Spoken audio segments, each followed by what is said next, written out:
Automatic siphon గేట్లు ఏ విధంగా తెరుచుకుంటాయి అనేది మీకు తెలుసా? ఏసియాలోనే ఇది సైఫాన్ పద్ధతిలో నిర్మించిన మొట్టమొదటి ప్రాజెక్ట్. అధికంగా నీరు రావడం ద్వారా ఈ చెరువుకి అనేది గండిపడడం జరిగింది. తర్వాత దీనిని ఆధునికంగా 1959 జూలై 26న సరళ సాగర్ ప్రాజెక్టుగా తీర్చిదిద్దారు. హలో ఫ్రెండ్స్, నేనైతే వనపర్తి జిల్లాలో ఉన్న సరళ సాగర్ ప్రాజెక్ట్ దగ్గర అయితే వచ్చేసాను. ఏసియాలోనే ఇది సైఫాన్ పద్ధతిలో నిర్మించిన మొట్టమొదటి ప్రాజెక్ట్. ఈ డ్యామ్ గురించి మీకైతే తెలియని విషయాల గురించి నేనైతే క్లియర్ కట్గా ఎక్స్ప్లెయిన్ చేస్తాను. సో దీని గురించి తెలుసుకుందాం రండి.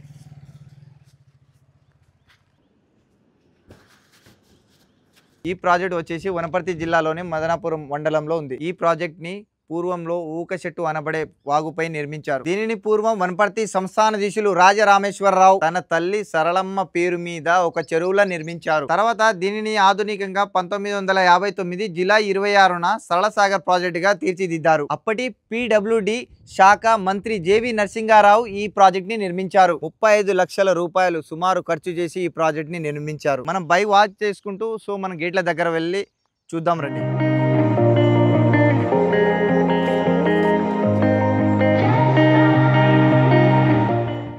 ఎంతోగా వెయిట్ చేస్తున్న మనం సరళ సాగర్ ప్రాజెక్ట్ దగ్గర అయితే వచ్చేసాం. సో సరళ సాగర్ ప్రాజెక్ట్ అయితే మనం క్లియర్ కట్ గా చూద్దాం రండి.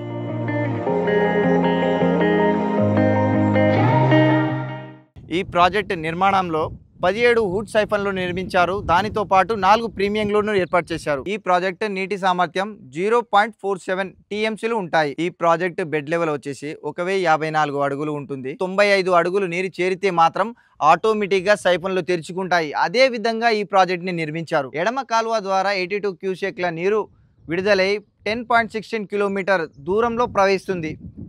8 గ్రామాల్లో 3769 ఎకరాలకు సాగునీరు అందుతుంది. కుడి కాలువ ద్వారా 6.89 క్యూసెక్ల నీరు విడుదలై 4.50 కిలోమీటర్ దూరంలో ప్రవహిస్తుంది. 2 గ్రామాలకి 388 ఎకరాల సాగునీరు అందుతుంది. మొత్తం 9 గ్రామాలకి సాగునీరు అందుతుంది. ప్రాజెక్టులో పూర్తి స్థాయి నీటి మట్టం చేరినప్పుడు గాలి వైపుల ద్వారా ఏర్పాటు చేసిన సైఫన్లు ఆటోమేటిక్ గా పనిచేస్తాయి. ఈ ప్రాజెక్టు వచ్చేసి 520 ఫీట్లు రాతి కట్టడం, 3537 ఫీట్ల మట్టి కట్టడం ఈ ప్రాజెక్టులో అంతర్భావం. తాగునీరు కాకుండా సమీపంలో 10 గ్రామాలు తాగునీటి సౌకర్యాన్ని కూడా ఏర్పాటు చేశారు. సైఫన్లు పనిచేసే సందర్భంలో నీటి విరజిమ్మే దృశ్యాలు చూడడానికి అయితే ఇక్కడ పర్యాటకులు అయితే చాలా మంది వస్తుంటారు. ఇక్కడ చుట్టుపక్కల గ్రామానికి ఇక్కడ ఈ దృశ్యాలు చూడడానికి ఎక్కడెక్కడి నుంచో వస్తుంటారు. సో అదే విధంగా చేపలు కూడా పడుతుంటారు. సరళ సాగర్ ప్రాజెక్ట్ వచ్చేసి హైదరాబాద్ కు 135 కిలోమీటర్ దూరంలో ఉంటుంది. జాతీయ రహదారి NH44 ద్వారా ఇక్కడికి చేరుకోవచ్చు. దక్షిణ మధ్య రైల్వే సర్వీసు ద్వారా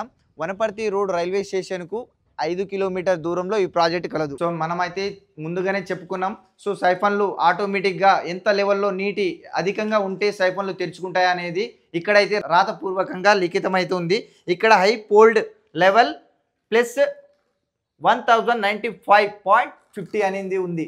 సో దీనికంటే ఈ విధంగా ఈ లెవెల్లో నీటి చేరితే మాత్రం ఆటోమేటిక్గా సైఫన్లో మన గేటు తెరవడం జరుగుతుంది. 29/9/1964లో ఈ ప్రాజెక్ట్ ని నిర్మించారు. అప్పట్లో రాజులైతే 100 సంవత్సరాలు దాకా చెక్కు చెదరకుండా ఉండాలని ఈ విధంగా కట్టడం జరిగింది. సో దీనిని వచ్చేసి ఇప్పుడైతే 60 సంవత్సరాలు కంప్లీట్ అయ్యి ఇప్పుడు వెళుతుంది. సో ఇక్కడైతే ప్రజెంట్ మనం ఉన్నాం. బయట నుంచి వచ్చే విజిటర్స్ అండ్ ట్రావెల్స్ మరియు స్టూడెంట్స్ ఎవరైనా ఈ ప్రాజెక్ట్ గురించి తెలుసుకోవాలనుకున్నప్పుడు సో మీరు ఈ విధంగా పిచ్చి గీతలు అయితే గీసి తర్వాత ఈ విధంగా మీరు అయితే చెత్త వేయడం ద్వారా మీరు ఏం సాటిస్ఫాక్షన్ అవుతారో నాకైతే తెలుస్తలేదు. ఇలాంటి ఇన్స్ట్రక్షన్స్ మీద కూడా మీరు ఇలాంటి చెత్తవి సో ఫ్యూచర్ లో దీని గురించి ఎవరైనా తెలుసుకోవాలని క్యూరియాసిటీతో రావాలనుకున్న వాళ్ళు వచ్చేటట్టు మనం చేసుకోవాలి. కానీ సో ఫ్రెండ్స్ మీరు ఈ విధంగా రాస్తే సో మనకు ఏ విధంగా మనకు అది హ్యాపీనెస్ ఉంటుందో నాకైతే తెలుస్తలేదు.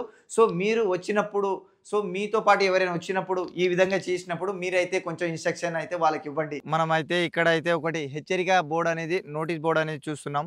సరళ సాగర్ ప్రాజెక్టుకు ఆటోమేటిక్ సైఫన్ పద్ధతిలో నిర్మించబడిన కావున ప్రజలకు విజ్ఞప్తి ఏమనగా చేపలు వేటకు మరియు సెల్ఫీ ఫోటోల కోసం నీటి ప్రవాహం ప్రాంతంలో వెళ్ళరాదు, ప్రమాదం అని రాశి అనేది ఉంది. సో మనం ఏంటంటే మనం ఇక్కడ సెల్ఫీ దిగాలనుకున్నా సో దానికి చేపలు పట్టాలని మనం వెళ్ళాలనుకున్నా ఇక్కడైతే మనం ముందుగా వాతావరణం అనుకూలంగా ఉందా లేదా అని చూసుకొని వెళ్ళాల్సిన అనేది ఇక్కడ ఇన్స్ట్రక్షన్ అయితే క్లియర్ కట్గా మెన్షన్ అనేది ఉంది. ఇక్కడ సరళ సాగర్ 17 వుడెన్ సైఫన్లు గేట్లు ఉన్నాయి. సో దీని గురించి మీరు ఆటోమేటిక్ సైఫన్ గేట్లు ఏ విధంగా తెరుచుకుంటాయి అనేది మీకు తెలుసా? మనకు అనేది ఇక్కడైతే ఇది సరళ సాగర్ ప్రాజెక్టు వాటర్ అయితే అప్పర్లో ఉంది. సో మనం ఇక్కడ గేట్లు అయితే దీనికి ఎగ్జాక్ట్లీగా మీరు చూడండి, ఇక్కడ డౌన్లో మీకు అయితే దీని గురించి అయితే నేను ఎక్స్ప్లెయిన్ చేస్తా.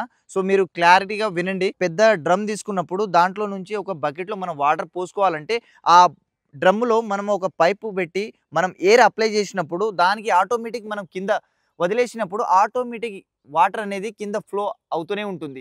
అదే విధంగా అదే మెథడ్తో సరళ సాగర్ ప్రాజెక్ట్కి ఈ విధంగా నిర్మించడం జరిగింది. రీసెంట్గా కొన్ని రోజులు వార్తల్లో మనం చూస్తున్నాము, ఈ సరళ సాగర్ సంబంధించింది అధికంగా నీరు రావడం ద్వారా ఈ చెరువుకి అనేది గండి పడడం జరిగింది. గండి పడడానికి గల కారణాలు నేనైతే మీకు ఎక్స్ప్లెయిన్ చేస్తాను. సో ఈ 17 సైఫన్లలో కొన్ని సైఫన్లలో చెట్లు అనేది అధికంగా మొలవడం జరిగింది. మరియు దానితో పాటు ఈ హై ప్రెజర్ అనేది ఆ వాటర్ పైన ఉన్న వాటర్ హై ప్రెజర్ ఇచ్చినా కూడా ఈ సరళ సాగర్లో ఉన్న కొన్ని సైఫన్లలో చెట్లు మొలిచి చెట్లు మొలవడం ద్వారా ఏంటంటే అది పైన ఉన్న వాటర్ కింద ఎన్ని ఎయిర్ ప్రెజర్ ఇచ్చినా ఆ గేట్లు అనేది ఆటోమేటిక్ తెరవలేకపోవడం. ఇంకోటి ఏంటంటే దాంట్లో ఆ గేట్లు తెరవలేకపోవడం ద్వారా వాటర్ అనేది ఎక్కువ ఫ్లో అవ్వడం మరియు దానితో పాటు ఆ చెరువుకి కూడా గండి పడడం జరిగింది. సో సరళ సాగర్ మీద ఫిషర్మ్యాన్ అయితే ఉన్నారు. ఫిషర్మ్యాన్ జీవన విధానం ఏ విధంగా ఉంటుందో క్వశ్చన్ రూపంలో మనం అడుగుదాం. మీ పేరేందండి అంకుల్? శర్మందనా. మీరు ఎక్కడ ఉంటారు? ఈ సరళ సాగర్ దగ్గర నీళ్ళు చేపలు పట్టుకొని బతుకుతాం. చేపలు పట్టుకొని బతుకుతారు. అంటే ఎన్ని సంవత్సరాల నుంచి మీరు పట్టుకుని? 20 ఏళ్ళ నుంచి ఆడుతాం. 20 ఏండ్ల నుంచా? సో దీని అంటే ఈ చెరువు ద్వారా నుంచి మీకు అంటే అప్పట్లో న్యూస్ వచ్చినాయి అంటే ఏదైనా అంటే చాలా చెరువు అంటే కూలిపోతుంది ఏదైనా చెరువు అయిపోయినప్పుడు రకం కడతాం, అది 2 ఏళ్ళు రకాలు కట్టించుకోం అవి అని చెప్పిండ్రు. మళ్ళీ ఇప్పుడు 5 ఏళ్ళ రకం కట్టు అది ఇది అంటున్నారు. ఓకే. దీని అంటే మీకు ఇప్పుడు అంటే ఎంతమంది పట్టి చేపలు 7 మందా? 7 ఊళ్ళు సంబంధం. 7 ఊర్ల సంబంధమా? దంతనూరు, కొన్నూరు, కన్మేట. అంటే ఎవరు కనిపిస్తలేరు కదా ఇక్కడ, మీరు ఒక్కరే పోతున్నారు, అంత ధైర్యం ఎట్లా ఉంటుంది? ఒక్కరైనా పోయొచ్చు. ఇప్పుడు వస్తారు జసేపు అయితే 2 3 వస్తారు చిల్లరకు. అంటే ఏ ఊర్లు మనం 7 ఊర్లు అన్నారు కదా, ఏ ఊర్లు వచ్చి? కొన్నూరు ఉందే, కొన్నూరు ఒకటి, దంగంపల్లె, కన్మేట, పాలెం, కొత్తకోట, రవణంతపురం, దంతనూరు. 7 ఊళ్ళు ఆడతాం. 7 ఊర్ల. సో అంటే మీరు ఈ దీంట్లో దిగుతారు కదా, మీకు ఏమైనా భయం అనిపించదా? మరి భయం పోయినసారి ముసిలుండే పట్టించినాం మేమే. పట్టించిండ్రా మీరేనా? ఊళ్ళరేసి ఏం ప్రాణహాని అయితే ఏం కాలేదు? ఏం కాలేదు, ఇంతవరకు కాలేదు. ఏం కాలేదు కదా. మేమే చెప్పు సరళ సాగర్ గురించి సిడీలు అవి పోస్తారు అని పోస్తారు. వాళ్ళ ఇప్పుడు పోయినసారి మొన్నసారి 6 లక్షల సిడి పోసిండ్రు అంతే. మళ్ళీ పోయలే చేయలే. కాంగ్రెస్ పార్టీ వచ్చిన కంటి. కాంగ్రెస్ పార్టీ వచ్చింది. Okay okay. ఇంకా ఇప్పుడు నుండి ఏం చేస్తారు, మళ్ళీ పోస్తున్నారు. ఇప్పుడు వనపర్తికి వచ్చింటి మొన్న చెప్తున్నారు, మళ్ళీ ఎప్పుడు పోస్తారు ఏం కదా తెలియదు. రకాలు కట్టాలి, ఇప్పుడు 7 ఏళ్ళ రకం కట్టాలి. దానికి ఇప్పుడు మీరు ఒక్క రోజులో ఇప్పుడు ఈ సరళ సాగర్ ఉంది కదా, దీనికి అయితే మీరు ఒక్క రోజులో ఎన్ని క్వింటాలు అంటే టన్ క్వింటాల్ 10 కిలోలు 20 కిలో చేపలు లేదు దీంట్లో. చేపలు లేవా?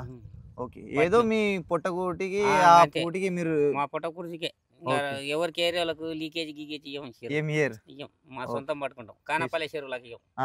కానపల్లి చెరువులకే ఇయ్యరు మీరు. సో ఏదైనా ఉన్న కాడికి మీ ఇంట్లో కాడికి మీ కాడికి ఇప్పుడు అంతవరకే మీరు చూసుకుంటారు. ఈయన ఉన్నాడు మాకు పేషెంట్ కొత్తకోట్ల పెద్ద, ఆయన్నే అన్ని చూసి. వాళ్ళేనా? ఓలే చూస్తారు అన్ని చెరువు గురించి అన్ని మీటింగ్ పెట్టి చెప్తారు ఆయన్ని.